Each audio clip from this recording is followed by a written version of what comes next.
Tugumaan arkawan kawane makalu kabuna malu malu malu indabina wari wari kenap jalala kabana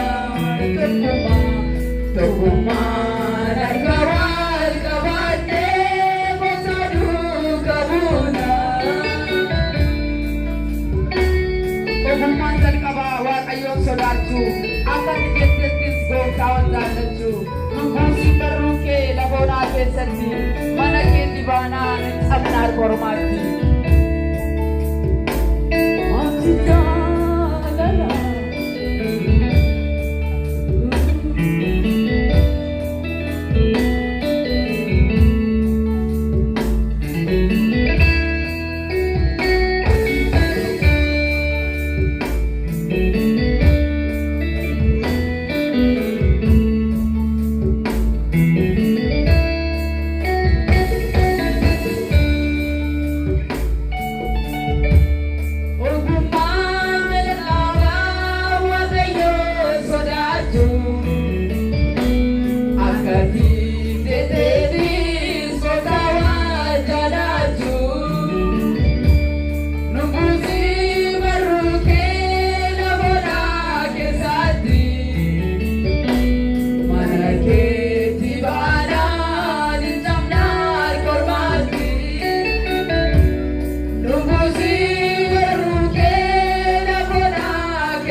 Wangkira dagati apong minsan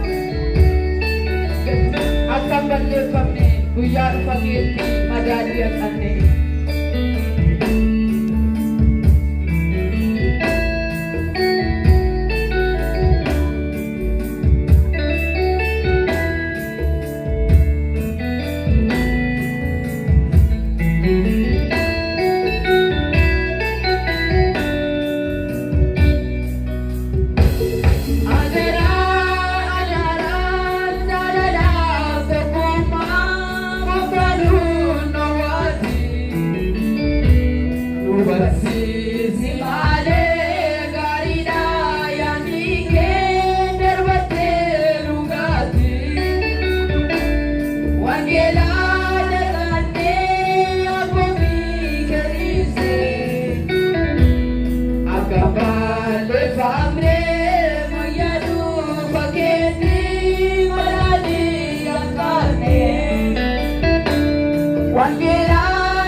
jalqaba jaalala kana fedhaafatee harkaan baasuu murtoo murteeffatee abbaan akkas godhee jaalala mul'ise tokkicha ilma isaa biyya lafaa fiise dirqama fudhatee dirqama jaalalaa walitti nu fiduuf funaanee alaala Ormoota kan turre nuti hundi keenya akkas nu dhiyeesse nuuf kaffalee beenya.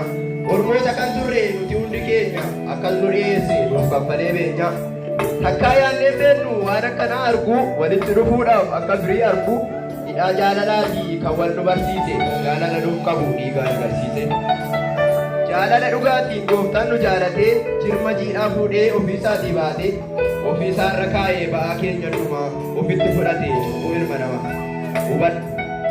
Ani fatoodhaa maal goone jaalala gooftaan raasa fuudhee fannoo irratti maana akkan sin jaaladhee sinis wal jaaladhaa walitti uffatiinaa ba'aa walii baadhaa jedheetu nu gorsaa Waaqayyo dhaabatee isa gooftaan jedhu namnoomaaf dagatee meeqa kan jiraatu garaa jibbaa baatee imaanaa fudhate karaatti kan nyaate. Meeqa kan jiraatu garaa jibbaa baatee imaanaa fudhate karaatti kan nyaate. Firdii isa dhumaa keessaa kan galle keessa keenyaa baafnaa jibba isa malle. Akkatti adeemnee eessumayyuu geenyu jaalala kan jedhu dubbichaa dhageenyu. Akkatti adeemnee eessumayyuu geenyu jaalala kan jedhu dubbichaa dhageenyu. Dirqama fudhatee dirqama jaalalaa hunduma fudhate firiinsaa daraaree eenyurraa mul'ate eenyudha kan duuchee burqituu jaalalaa teessoo isaarra taa'ee gooftaan nu madaala. Faarfachuuf lallabuu dhumaa bu'aan buusu jiraatee firiisaa eenyu kan mul'isu jaalala jaalalaa jennee too faarfanne hunduu wal jaalannaa takkaatoo madaalle. Baay'een garaa jibbaan sammuusaa garboomsee ija dubbii gooftaa of keessatti gogsee akkatti jiraannee jireenyi hin argamu keessa hunda keenya jibbi haa dhabamu. Faarfannee lallabnee jaalala yoo dhabne homaa bu'aan qabnu tasa kan dadhabne hundumaa kan dursu jalqabni jaalala qabaadhu lallabuu kee dura. Hundumtuu hin beekaa iddoo olmaa taatii meeqa gufachiiftee hambifte karaatti dubbiidhaa baraantee meeqa kan ajjeefte jibbasa jaalatu diina gammachiifte. Dubbii afaan keetii sirreessi eeggadhu akkas ta'uu baannaan dhuma kee beekadhu.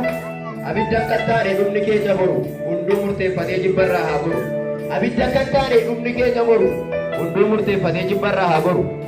Ificha arginee keessa kan jiraannu obboleessa keenya meeqadha kan waamnu. Innumtuu jaalalaa jireenyatti waami ergaa sirra jiru dafiisaadha. Kanaafuu koottaa akkas goonaa nuti hundi keenya wal tuffachuu dhiifnee waliif dhageenya. Ba'aa keenya hundumaa walii keenyaa baannee si'oonitti gallaa tokkummaan jiraannee. Ba'aa hunda keenyaa walii keenyaa baannee si'oonitti gallaa tokkummaan jiraannee. Tajaajilli keenya ija haa godhatu warri biyya lafaa nurraa haa baratu. Ani waliif abboomamnee hunduu tole jennee jibba balleessinaa hundeedhaan buqqifne. Waliif abboomamna hunduu tole jennee jibba balleessinaa hundeedhaan buqqifne. Jaalala guddifnaa seeraan kunuunsinee tokkummaa mul'ifnaa addunyaatti ibsinee jibbatti hin deebinu nuuf ta'eera diina. Jaalalatti deemna booddee hin ilaalina. Jibbatti hin deebinu nuuf ta'eera diina. Jaalalatti deemna booddee hin ilaalina. Akkuma dhageenye yoo ittiin jiraanne ba'aa isa tokkoo wal gargaarree baanne fudhatama qabna guyyaa isa dhumaa namni tokko nafu nuti hunduu dhugu. Kanaaf obboleessaa atis obboleettii jaalala qabaadhu isa si buqqeeti. Jaalala isa kufee ammuun kanaa kaafnee tokkummaa mul'ifnaa addunyaatti baafnee. Jaalala isa kufee ammuun kanaa kaafnee tokkummaa mul'ifnaa addunyaatti baafnee. Xiyyeeffannoo godhaa seeraan of eeggadhaa dubbii amma dhufe yeroo hundaa laalladhaa. Daandii jaalalaa irra tokkummaadhaan kaadhaa alaabaa jaalalaa ol fuudhaatii baadhaa. Daandii jaalalaa irra tokkummaadhaan kaadhaa alaabaa jaalalaa ol fuudhaatii baadhaa. Ameen.